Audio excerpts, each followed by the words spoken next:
The day Claire Hartman walked into the conference room and said my name like she'd been practicing it for 15 years, I realized that some debts don't expire just because you've moved on. My name is Daniel Foster. I'm 41 and I run quality assurance for a mid-sized furniture manufacturer in Portland. It's honest work, the kind that lets you sleep at night because you've spent the day making sure chair legs don't snap under people who trust they won't. I'd been divorced 3 years by then, a quiet ending to a marriage that had simply run out of things to say to each other. I wasn't bitter, just tired in the way men get when they realize stability isn't the same thing as happiness. It was a Tuesday morning in late October when corporate sent word that our plant was getting a new regional director.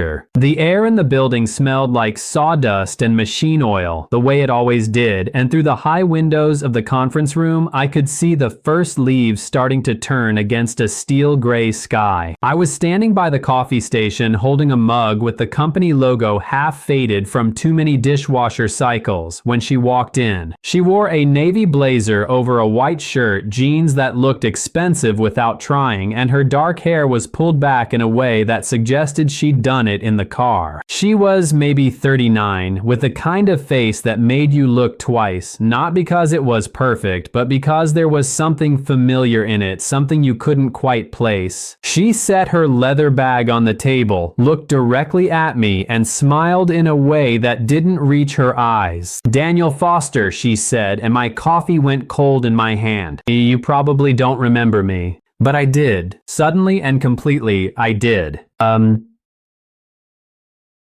Claire Hartman, junior year of high school, the girl who'd asked me to homecoming in front of half the cafeteria while I was sitting with the baseball team, and I'd said no because I was dating someone else and 16-year-old boys are cowards when their friends are watching. I remembered her face going red. I remembered walking away. I remembered not thinking about it again until right now. "Claire," I said, because pretending would have been worse. "Good memory," she said, and then she turned to address the rest of the room. The meeting lasted 40 minutes. She outlined new efficiency targets, updated safety protocols, and a revised chain of command that put her directly over my department. She was sharp, precise, and entirely professional. She didn't look at me more than anyone else. When it ended, everyone filed out except me. I stayed because leaving felt like running, and I'd done enough of that already. She closed her laptop slowly. "You're wondering if I'm going to make this difficult." The thought crossed my mind. I'm not 17 anymore, Daniel. I didn't take this job to settle high school scores. She picked up her bag. "But I do remember, and I think you should remember too. It'll make the next few months easier." I was a kid," I said, "and I was dating someone." "I know. I'm not angry. I'm just saying, don't assume I forgot." She walked to the door, stopped, and looked back. "I'll need your quarterly reports by Friday. Standard format. Der Arbiter sind tamt." Then she was gone, and the room smelled like her perfume and old coffee. The next 2 weeks were careful. She ran the morning briefings with the same controlled warmth she'd use on a client call, asked good questions, remembered names, and never once referenced anything outside work. But I felt it the way you feel weather changing. In the hallway, in the break room, in the parking lot when we both left late and our cars were the only ones under the lights, there was a current running under everything and neither of us knew what to do with it. It was a Thursday afternoon when the machine on line 3 started throwing errors. I was in the warehouse doing a walkthrough when my phone buzzed. Claire's name on the screen. "Need you in my office. Bring the maintenance logs for line 3. Her office was on the second floor, a converted storage room with one tall window that looked out over the production floor. When I walked in, she was standing by the window with her arms crossed, watching the line below. The light coming through made her look older and younger at the same time. "Door closed," she said. I shut it. "The machine's been down 4 times this month." Corporate's asking why. She didn't turn around. "I need an honest answer, not a report answer. The bearings are shot. We've been patching them because the replacement cost is $30,000 and we didn't have budget approval. Why didn't you escalate it?" "I did. Your predecessor said to make it work." "Extemporaneous." nachinin. She turned then, and for the first time since she'd arrived, I saw something crack in the professional mask. You should have escalated harder. Maybe, but I was following orders. Ritat. Nandarin. She exhaled, looked at the ceiling, then back at me. I'm not angry at you, Daniel. I'm angry that I walked into a mess, and everyone's tiptoeing around me like I'm here to fire people. She sat on the edge of her desk. I need department heads I can trust. I can't trust you if you think I'm holding a grudge. Are you? No, but I think you're holding one against yourself. The room was quiet except for the faint hum of machinery below. Rain started tapping against the window. I was cruel, I said. Not because you deserved it. Because my friends were watching and I was a coward. You were 16. That's not an excuse. No, she said. But it's context. Asi Natsir. She stood, walked to the filing cabinet, pulled out a bottle of whiskey and 2 plastic cups. A corporate perk. Want one? I took it. She poured, handed me the cup, and sat back against the desk. You want to know why I took this job? I figured it was the promotion. It was, but I also knew you worked here. I saw your name in the employee directory when I was doing due diligence. When katin pintasting duriya. She sipped her drink. I thought about requesting a different region. Why didn't you? I stendi endan sans because I wanted to see if it still mattered. And it doesn't. Not the way I thought it would.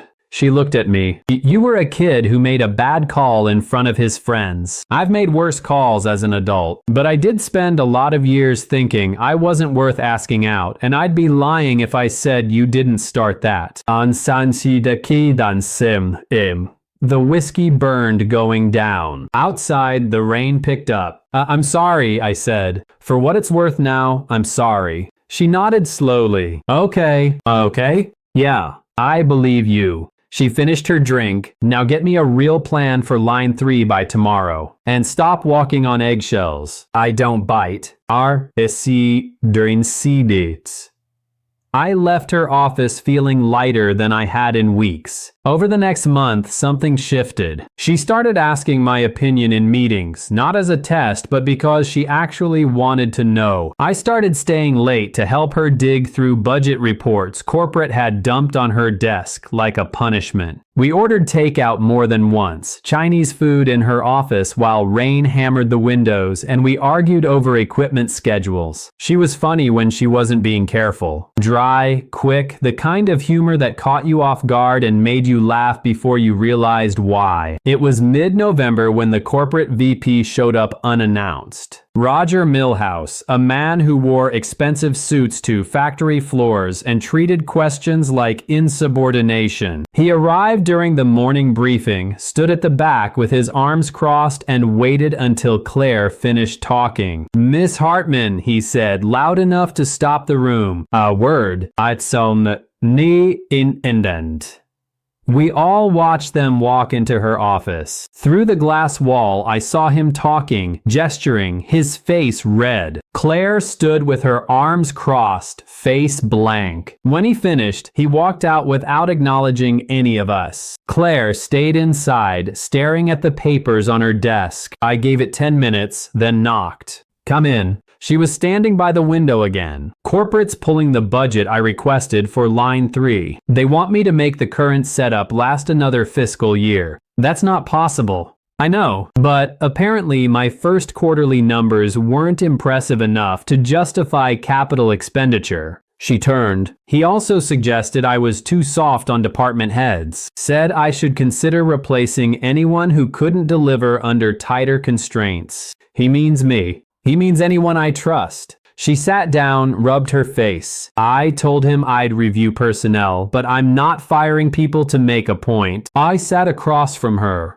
What do you need? A miracle, or a very good argument for why 30,000 now saves us 300,000 in downtime over the next year. I can build that argument. By Friday? By tomorrow. She looked at me for a long moment. Why are you helping me? Because you're right, and because I owe you. You don't owe me anything, Daniel. Maybe not, but I'd like to help anyway. Something changed in her expression, something softer. Okay, tomorrow then? I worked through the night, pulled maintenance logs, downtime reports, cost projections, and photos of every failed bearing over the past 6 months. By 6 in the morning, I had a 30-page brief that made the case so clearly a first-year accountant could follow it. I printed it, drove to the plant, and left it on her desk before she arrived. She called me 2 hours later. This is good. Really good.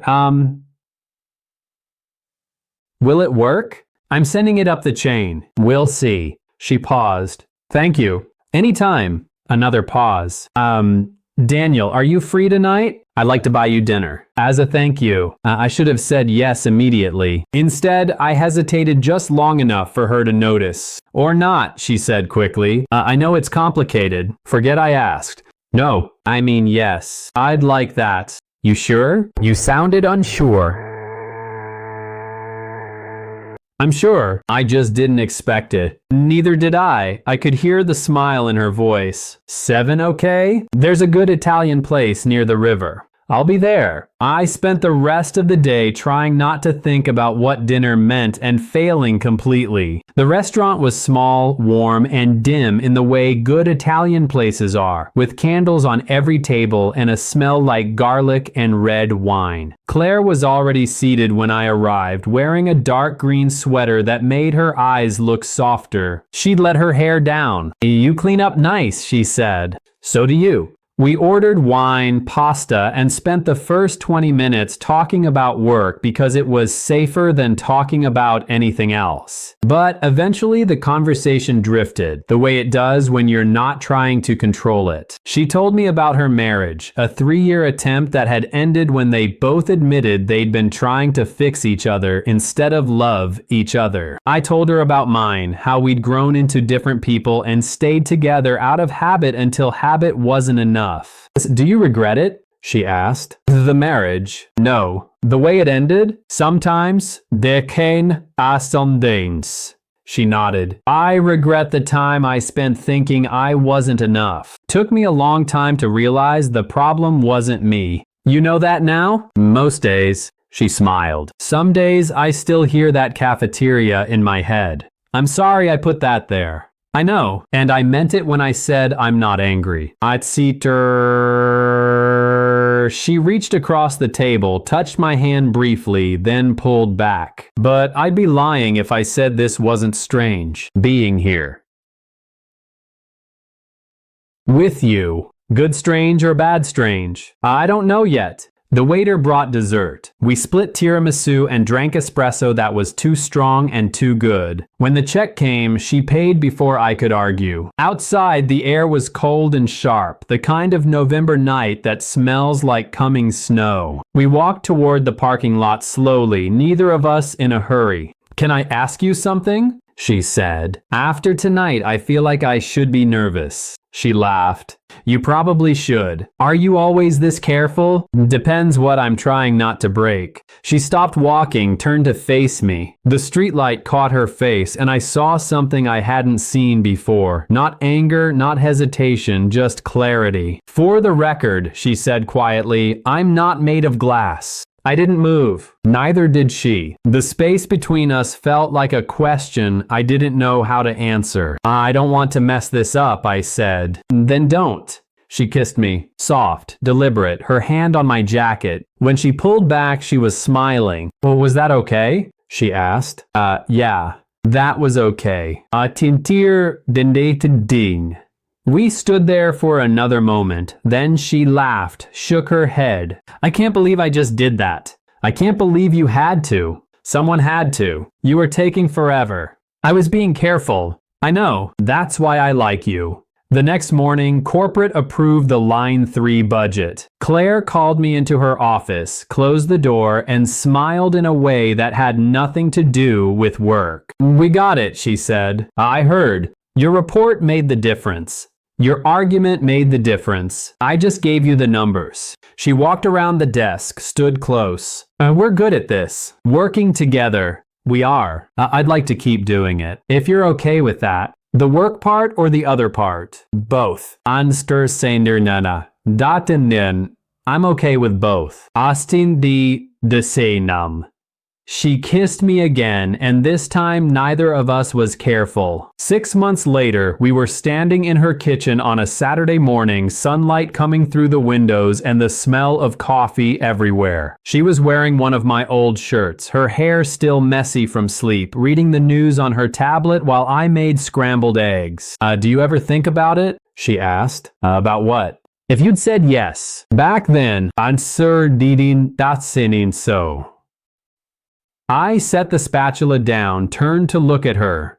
Sometimes, but I don't think we'd be here if I had. Why not? Because we weren't ready. I wasn't anyway. She nodded slowly. You're probably right. Are you glad I said no? She smiled. Ask me after breakfast. A year after that, I proposed in her kitchen, the same one where we'd spent Saturday mornings arguing over coffee and reading the news. No candles, no speech, just me on one knee with a ring I'd been carrying for 2 weeks, asking if she wanted to make this permanent. She said yes before I finished the question. We got married in her backyard the following spring, 30 people under string lights and a sky that stayed clear just long enough. No big reception, no formal toasts, just dinner and wine and people who knew us well enough not to make speeches. At the end of the night, she pulled me aside, away from the crowd, and we stood by the fence where the grass met the gravel driveway. You know what's funny? She said. What? Astonsinderdi du denim. I spent 15 years thinking you were the one who got away. Turns out you were just early. I kissed her forehead. Better late than never. Much better. Well, what would you have done if someone you'd hurt in the past walked back into your life as your boss? And have you ever gotten a second chance you didn't think you deserved? Tell me your story in the comments. If you like this one, leave a like, subscribe, and I'll see you in the next video.